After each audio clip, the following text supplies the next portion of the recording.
हाय दोस्तों, ऊपर आका है, नीचे आपका ये काका है। मैं तवीब सिद्दीकी फिर से एक नए कंटेंट के साथ आपके पास आया हूँ और इस बार हम ये देखने वाले हैं कि किस तरीके से हमें क्लास 10th में या किसी भी क्लास में 9th या 10th या 8th या 11th या 12th अगर हम अपने क्लास 9, 10th, 11th, 12th के एग्जाम में full out of full, specially in board exam में full out of full marks लाना चाहते हैं और हम ये इंश्योर करना चाहते हैं कि हमारी इफेक्टिव स्टडी रहे, हमारी मैथमेटिक्स खराब ना हो। क्योंकि बहुत सारे बच्चे ये सोचते हैं कि मैथमेटिक्स बड़ा भयानक है, हॉरर सब्जेक्ट नाम रख दिया। भैया कुछ हॉरर नहीं है, सब कुछ बड़ा इजी है, बड़ा आसान है। और वही मैं आपको बताने आया हूं कि किस तरीके से हम मिरेकल क्रिएट कर सकते हैं, रिवॉल्यूशन क्रिएट कर सकते हैं कि हमारी मैथमेटिक्स धीरे धीरे धीरे धीरे धीरे आसान हो जाए।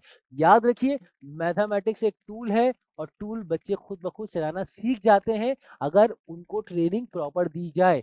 ये कोई रटने वाला सब्जेक्ट नहीं है, ये ऐसा सब्जेक्ट भी नहीं है जिसमें डायग्राम्स हैं या कुछ याद किया जाए या कुछ रिलेट किया जाए। ये एक तरह की मशीन है, एक टूल है। जैसे अपन गाड़ी चलाते हैं, कार चलाना सीखते हैं, पैराग्लाइडिंग सीखते हैं, स्केटिंग सीखते हैं, एनी काइंड ऑफ हुनर जो हम एक्सपर्टीज गेन करने की कोशिश करते हैं, वैसे ही मैथमेटिक्स भी एक एक्सपर्टीज गेन करने का तरीका है।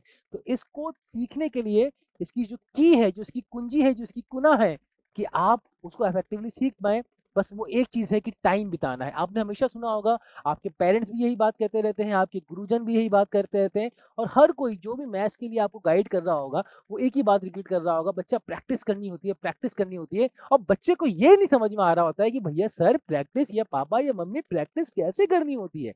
तो प्रैक्टिस कैसे करनी होती है कि आपके लिए मैथमेटिक्स धीरे धीरे आसान हो जाए, उसका गुरु मंत्र, उसका मिरेकल फॉर्मूला, उसकी हैक, उसकी ट्रिक मैं आपके सामने अभी बताने वाला हूं। तो बड़ा ध्यानपूर्वक मेरी हर बात को नोटिस करिएगा और भगवान से प्रार्थना करते हुए, अपने आप पे विश्वास रखते हुए उसको अप्लाई कर दीजिएगा। और बिलीव मी, ये technique with in 30 to 40 days आपकी जीवन में एक चमत्कार क्रिएट कर देगी। आपके आसपास के लोगों को ये एहसास होने लगेगा क्या कि आपकी मैथमेटिक्स अद्भुत तरीके से इम्प्रूव होती जा रही है। आपसे जो क्वेश्चन पहले सॉल्व नहीं होते थे, अब वो आसानी से सॉल्व होते जा रहे हैं। आपकी क्लास टीचर आपके इम्प्रूवमेंट को देख के बहुत ज्यादा हैरान और आश्चर्य करने वाली है। तो इसलिए भरोसा रखिए मेरे पर और इस ट्रिक को अपनाइए। देखिए, इस ट्रिक में सबसे इंपॉर्टेंट बात वही पहला संदेश है जो आपके पेरेंट्स और गुरुजन देते हैं, और वो संदेश ये है कि आपको प्रैक्टिस करनी है। मैं आपको बस ये बताने आया हूं कि कैसे करनी है। तो देखिए, सबसे इंपॉर्टेंट चीज जो आपको इसमें देखनी है वो ये है कि आपको दो काम करना है इस मिरेकल को अचीव करने के लिए।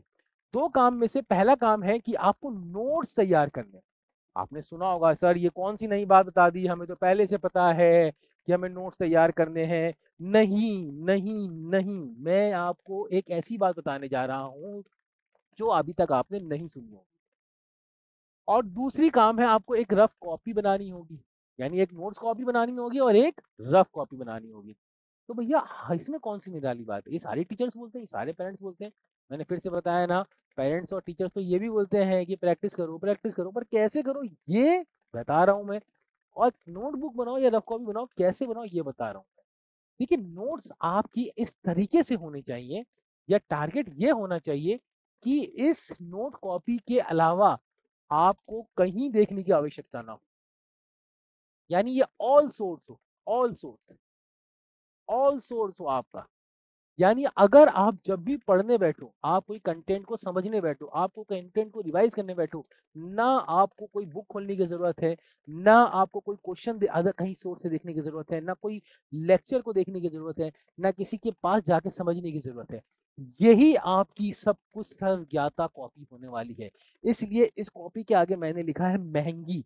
ये कॉपी महंगी वाली बनाओ, बढ़िया अच्छी क्वालिटी के पेपर्स हो, मोटा पेपर हो, व्हाइट पेपर हो, येलोइश पेपर ना हो, ताकि आप लिखो तो अगले पेज पर दिखाई उसका इम्प्रिंट दिखाई ना दे। नोटबुक को बनाने के लिए आप डिफरेंट कलर यूज कर सकते हैं। हेडिंग के लिए अलग colours, and then shade it with the sketch pen और द मार्कर। कलर्स को यूज करो, कलर्स बहुत इंपॉर्टेंट है। कलर्स आपके लिए बहुत इंपॉर्टेंट है नोटबुक बनाने के लिए। डिफरेंट डिफरेंट पेन का यूज करो, स्पेसिंग करो, वर्ड्स के बीच में ध्यान रखो। और हमेशा याद रखो कि राइट क्वेश्चन नोट्स के अंदर आंसर नहीं लिखना है, अपने को क्वेश्चन भी लिखना है। कई बच्चे सोचते हैं एनसीईआरटी का क्वेश्चन नंबर 3 है ना, तो एक्सरसाइज 1.2 क्वेश्चन नंबर 3 लिख के छोड़ दो। नहीं, हमें इसको ऑल सोर्स बनाना है। सारा कंटेंट हमारा इधर ही लिखा होगा, इस कॉपी में लिखा होगा, नोटबुक में लिखा होगा। कुछ भी लिखा है, चाहे वो आपकी थ्योरी हो, चाहे वो आपकी थ्योरी हो सर, चाहे वो आपके इंपॉर्टेंट फॉर्मूलाज हो, चाहे वो आपके क्वेश्चंस हो, चाहे वो आपके सॉल्व एग्जाम्पल्स हो, चाहे वो आपके पीवाईक्यूज हो या ट्रिक्स हो, ये सारी चीजें आपकी नोटबुक में होनी चाहिए एनी टाइम। जब भी आपको कोई चैप्टर पढ़ना हो, आप नोटबुक खोलो बढ़िया तरीके से। इसको बनाने के लिए टाइम जाता है और उसके लिए आप अपनी कोचिंग में जहां भी जा रहे हैं उसके वहां पे पढ़ सकते हैं। जब आप नोट्स बनाए, जब आपका टीचर पढ़ा रहा हो तो बढ़िया से इसको बनाएं, अच्छे से लिखें, अच्छी सी हेडिंग डालें, अच्छे से शेड करें, अच्छे से कलर को यूज करें।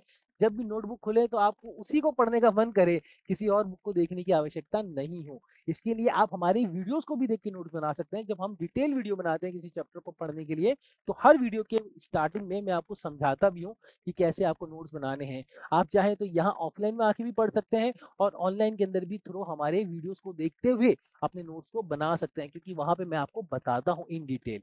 इसके साथ आपको रफ कॉपी भी बनानी। ये क्या है सर? ये भैया ये सस्ती कॉपी ले लेनी है, कोई सी भी सस्ती, येलो पेज वाले कबाड़ी बाजार में मिल जाते हैं, खराब पेजेस वाली किताब, मोटी सी रजिस्टर, ये मोटा रजिस्टर होना चाहिए, यानी बहुत हैवी रजिस्टर होना चाहिए, कम पेजेस वाला नहीं बल्कि ज्यादा पेजेस वाला, ये रफ होना चाहिए। जब भी आपको नोट्स के अलावा कुछ भी मैथ्स में पढ़ना हो आप इसमें पढ़ोगे। मेरी बात को फिर से रिपीट कर रहा हूँ, जब भी आपको नोट्स के अलावा कुछ भी पढ़ना हो मैथ्स के अंदर, आप इसी रफ कॉपी में पढ़ेंगे। फिर चाहे वो नोट्स का ही रिवीजन क्यों ना हो, फिर चाहे वो क्वेश्चन सॉल्विंग क्यों ना हो, कुछ एक्सरसाइज को सॉल्व करना क्यों ना हो, फिर चाहे वो पीवाईक्यूज को सॉल्व करना क्यों ना हो, प्रैक्टिस ही क्यों ना हो, हर चीज जो आप नोट्स के अलावा पढ़ेंगे वो इस रफ कॉपी में पढ़ेंगे। अगला है कि यह है कि इन दोनों को कर लेने के बाद भी मेरेकल अभी नहीं होगा।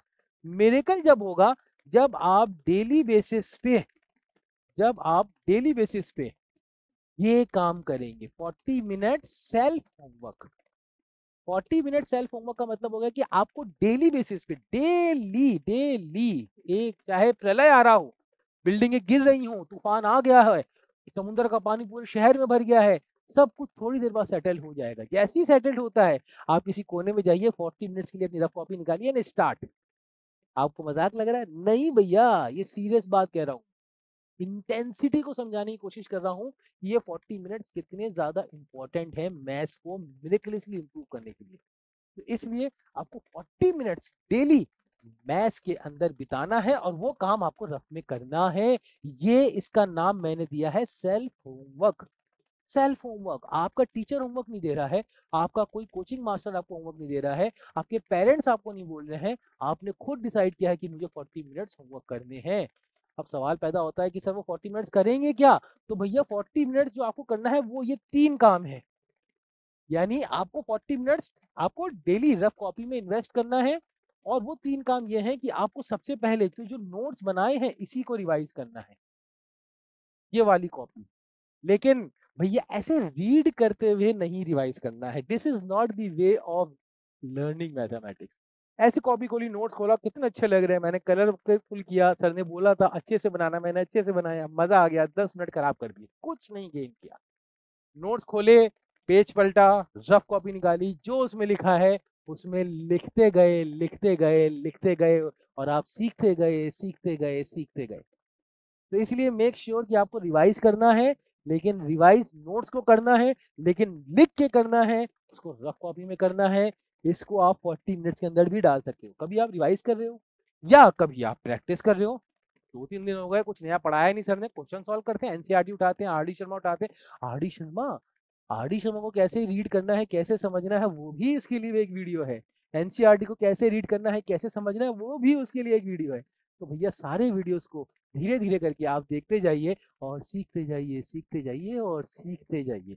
तो जब भी आपको टाइम मिले प्रैक्टिस करने का, यानी रिवाइज कर चुके हो, नोट्स आपके पास, अभी कुछ नया पढ़ने को नहीं है, तो एनसीईआरटी उठाइए, सबसे पहले एनसीईआरटी या फिर आरडी शर्मा या आपकी कोई कोचिंग का या हमारा ही कोई कंटेंट है, हमने मॉड्यूल बना रखे हैं, हमने प्रैक्टिस शीट दे रखी है, हमने एनसीईआरटी बना रखी है, डेली होम प्रैक्टिस शीट दे रखे हैं।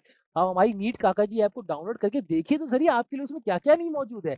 बहुत बड़ा खजाना आपका उस ऐप में इंतज़ार कर रहा है। अभी जाके डाउनलोड करिए, आपको आइडिया लग जाएगा। या फिर आप एग्ज़ाम्पलर सॉल्व कर सकते हैं। कई चीज़ें हैं जो इन सबको कंबाइन करके वही यहाँ पे प्रैक्टिस की जा सकती है। उसके बाद जो समय मिलता है तो ये सबसे इम्पोर्टेंट काम है 40 मिनट्स में करने का, कि आपने रिवाइज़ भी कर लिया, आपने रियल नंबर सिस्टम स्टार्ट किया या फिर आपने लीनियर इक्वेशन स्टार्ट किया, वो भी रिवाइज़ कर लिया, उसकी प्रैक्टिस कर लिया, एनसीईआरटी के सारे क्वेश्चंस कर लिए। तो भैया अगर 10-5 मिनट निकाल के एनालाइज़ कर सको, यानी इट्स नोट्स और इस रफ कॉपी को कंबाइन करके एनालाइज़ कर सको कि आप कहाँ फँसे थे, आपको क्या मुश्किल लगा था,